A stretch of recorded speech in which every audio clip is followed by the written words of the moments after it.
Hi, everyone, and welcome to our next interview in the interview series of our amazing faculty here at Aeyons. Today, I'd love to welcome David Jones. Thank you, Geoff. David is great opportunity to be with you. Thank you. It's incredible for me. I've been personally following your journey as a musician for a long time, and long before you even knew me, I used to sit at concerts watching your fabulous group from a long time ago called Pyramid, and I used to sit above you in different venues around Melbourne, actually watching you perform, and watching your face light up has always been an exceptional thing for me. Thank you, Geoff. That's so lovely. Getting to watch you. So, part of this series. The reason we're doing this is, as I explained a little bit in our first one, is understanding what goes into a journey and what your journey was that led to this incredible capability on your instrument. And sometimes behind the scenes, I think students don't know all the effort and learning that's actually going on in the journey, and we just see it put people on pedestals without understanding, this process and the learning, and as in your case, and I'm sure with everybody else, actually that journey is just not stopping. That journey Absolutely continuing on. So it's great to understand, what's led to this, yourself as a performer. Thank you, Geoff. It's a really wonderful thing to chat about and share with everyone, because for me, I was into drawing as a little kid, and I was into color and texture. I had Derwent colored pencils and really into drawing. And if this makes sense, that color and texture became sound, exploring sounds, which I still do after 50 years of playing. Yeah. And I just love everything about the nuances we can go into, but also, of course, being a drummer, percussionist, I love rhythm and the layers of rhythms that can happen. And sometimes without it being complex, you can work with small amount of material, whether it be, in terms of 3 notes or one little drum, and get so much out of it. So I'm a really naturally an improvising spirit, I think. I just love improvising. I think I improvise my life, my whole life.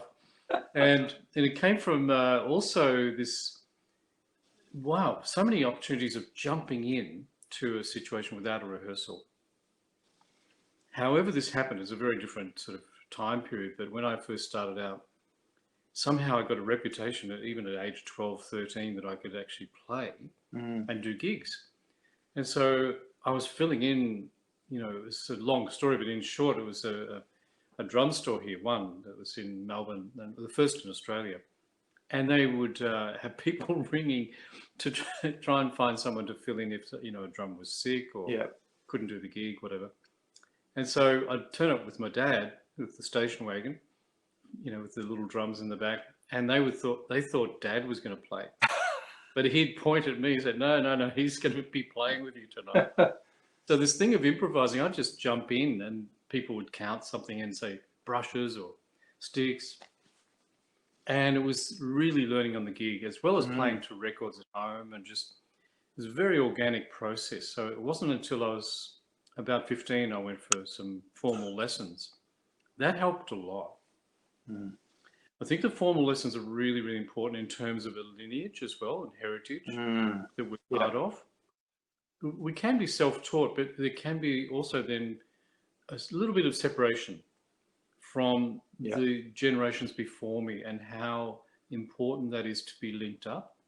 Because I've seen that within my own career too, that when I left Melbourne, which is my hometown, to Sydney for 14 years, and I played with Don Burrows, a jazz icon of Australia, and for 7 years. And it was a very, very beautiful osmosis education on the gig. And it was only when I went back to Melbourne and lived back in Melbourne that I realized all of the mentors before Don. Don was a mentor too. But all these other wonderful figures like Brian Brown, particularly, he's like my musical dad. And he would say to me, it was an improvising, quartet I was part of at age 18. And Amazing. so I was very, very fortunate. A lot of things happened very early, but I was working at it too. I was really practicing a lot, and I wanted to practice. Just loved it. It didn't feel like practice was a chore. It felt like investigating things, exploring, and of course drilling. Like repeating things over and over, but in a relaxed state. And I was so enthusiastic that I was always relaxed about it anyway. Just Yeah. loving to play. And so, yeah, with this thing of lineage, when I came back to Melbourne in 2000, I realized how many people had been looking after me. How many mentors I actually did have, and I didn't realize. And I greatly respect and also honor that lineage now. Yeah. Whereas, when I first started teaching, to be really honest, Geoff, I didn't have the right idea, as a teacher, because I was just doing it as an extra income thing, to performances and recordings and things. And it was really much later, and I think around the same time as really understanding the heritage and lineage that I was part of, not just on the drums, but in terms of music in general. Then I realized that, oh my goodness, I have a responsibility to pass things on. And I love to do that anyway.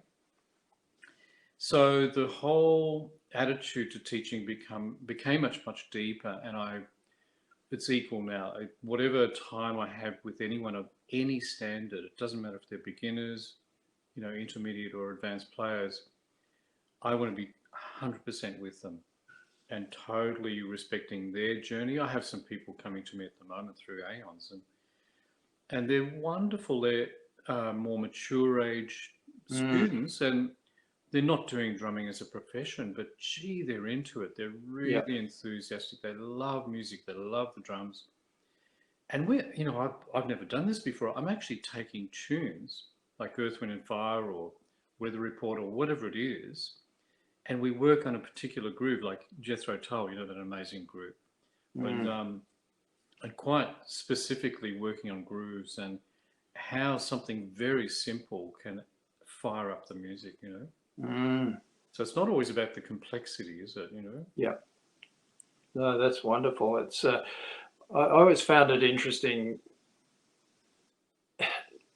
Sometimes students don't realize, I find or found, just how much listening goes into creating an incredible professional performer, as you talk about in the context of lineage. But for me, from my background as an orchestral performer, everybody, from all of my friends that I had the experience of going into their homes, wall to wall at the times, either LPs, CDs, and or MP3s now, or sorry, just streaming. Online, yeah. Yeah, but the amount of time people spend listening and actually understanding and getting inspiration, it's just extraordinary. And that soundscape, getting it into your mind so that you can help what comes out the other side, is absolutely crucial. I always thought, as a teacher anyway, I don't think people can spend enough time listening and getting inspiration from others, because that sound going into for yourself, that's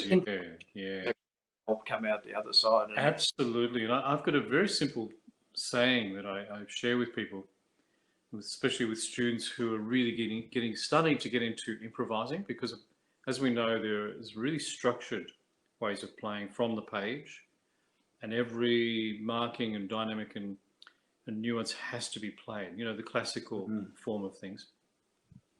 And then you could say on the other end of that spectrum is playing from no directions at all, no piece of paper, no music, and it's about deep listening then, and it's trust, and it's understanding that, maybe sometimes I don't need to play. Yeah, I can be really in the space and just creating this beautiful mood and vibe, what we call a vibe, and be in the zone with it. And it's trust, and it's forming relationships in the music. And I feel that whole spectrum, from really, really structured things to where there's not a lack of structure, because there's still structure in improvisation, because it's all based on structure. But there's a freedom of spirit, if you like, and it's playfulness. Isn't it interesting that we always say we play music, we don't work music? Yeah.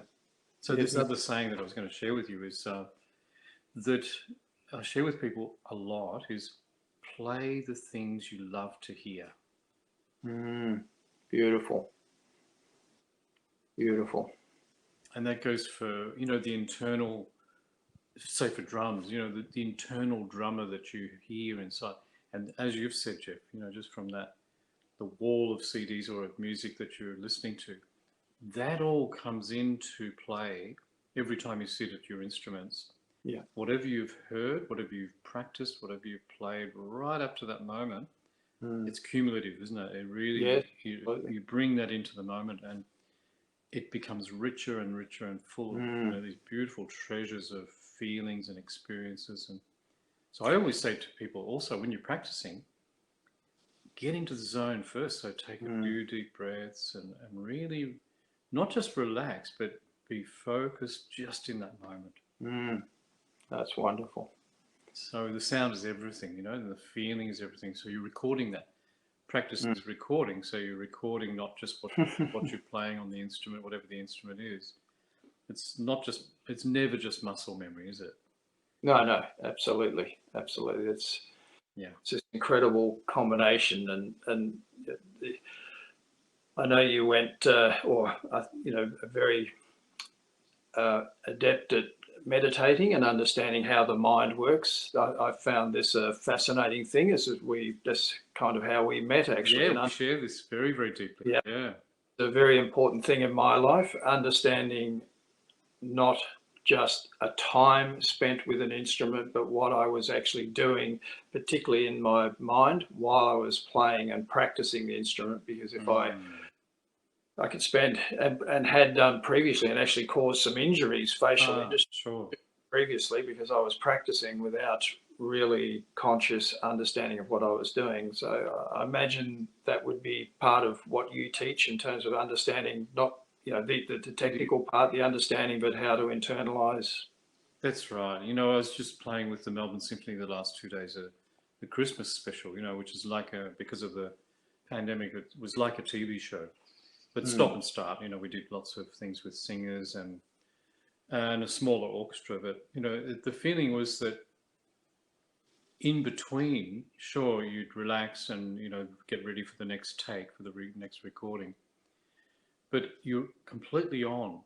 So there's this really interesting combination of being fully focused, really finely tuned, which can become stress or tension, You're finely tuned, ready for everything, but totally relaxed. Now, we don't always hit that 100, it's not 100%, but there are degrees of that, and that's what we practice for. So that when we're in those, you could say a high stress situation where there's a lot of expectation on everyone, then you're able to, there's triggers there, positive triggers that you can drop into. Okay, just take a few deep breaths. This is all good. This is beautiful. This is music. We're all wanting this to be beautiful. Whatever happens will be fine. And talking yourself through things too, that's really important, isn't it? Yeah. Because the mind can be our worst enemy or best friend. Yeah. So we really, over time within our practice, that's where it starts, is to really talk to yourself really kindly and with a lot of patience and tolerance, like a coach. Yep. If a coach wouldn't sort of tell you off, they'd lose the job. They'd lose their job because you encourage first and then think, okay, let's work on this for next time. And so, it is recording the attitudes as well, as you're practicing.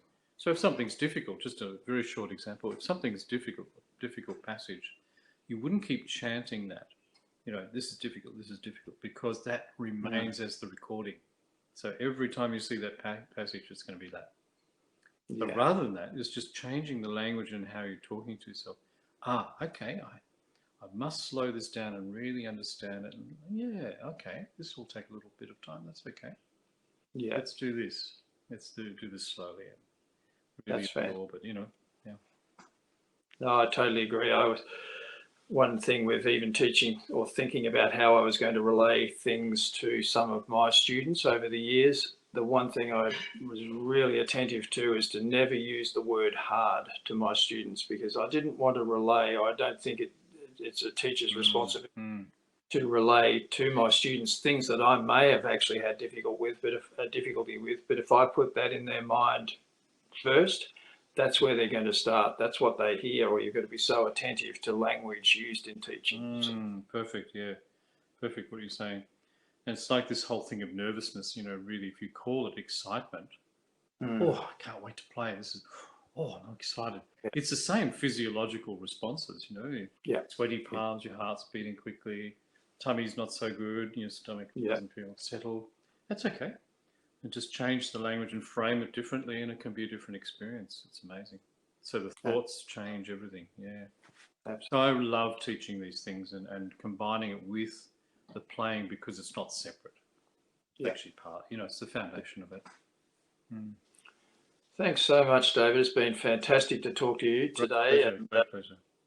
It's just, this is an incredible thing for me to do personally, to go through and talk to all our artists and actually understand, these journeys and the passion behind teaching, which I just hear constantly. So look forward to sharing with everybody more of these interviews over, it's going to take quite a while because there's about 180 people now. Amazing, Geoff. And I really want to take this opportunity to thank you on behalf of all of us, and not just the teachers, but all the students that have actually tuned into this so far, and the future ones as well, that, this is such a powerful thing that you've set up. Well, thanks so much, David. This is really only the beginning. We've got some wonderful news coming out just in general about Aeyons over the next couple of weeks. You'll start hearing some very exciting things that have happened behind the scenes. What you're seeing at the moment is just the beginning. There's an incredible thing being built behind it that involves subscriptions and all sorts of things that help take students on a learning journey, and no matter what they can afford. So we're really excited with how we can actually take students on, and teachers and our faculty that are so special to us, on a journey and a pathway to to growth. Really, it's wonderful. A big world that you're going to hear more and more about is access. Everything we want to do now is provide a pathway to access to the best education and music instrumental education. And Geoff, just to finish off, can I just affirm something we were talking about before to people that might be a little bit, not fearful, but just wary? They see the word masters or whatever. Don't you worry. If you want to just take a lesson with someone, give it a go. Just try it out and see if it works for you. And I'm sure that every one of those teachers is going to be so kind, so approachable, and very open to whatever you want to learn. It's really, that's the process, isn't it? Yeah, we take the journey together. Yeah, we've all been through it ourselves at some point. Right. Actually reached out to somebody, and exactly. There's a very interesting YouTube channel that my little boy has actually got really involved in. They're called Yes Theory, and they have a little phrase that they have, and it's seek discomfort. I love it. Interesting. Yeah. Seek discomfort, and it means just be willing to put yourself out that extra step, but because behind that is growth, and I love that. Seek discomfort. I think that's a wonderful thing. Just to progress, just to put yourself in that circumstance, as you said, reaching out to someone might feel awkward, but there's growth behind it. Yeah, definitely. Thanks, Geoff. Thank you, David. Thank you, everyone. We'll see you next time.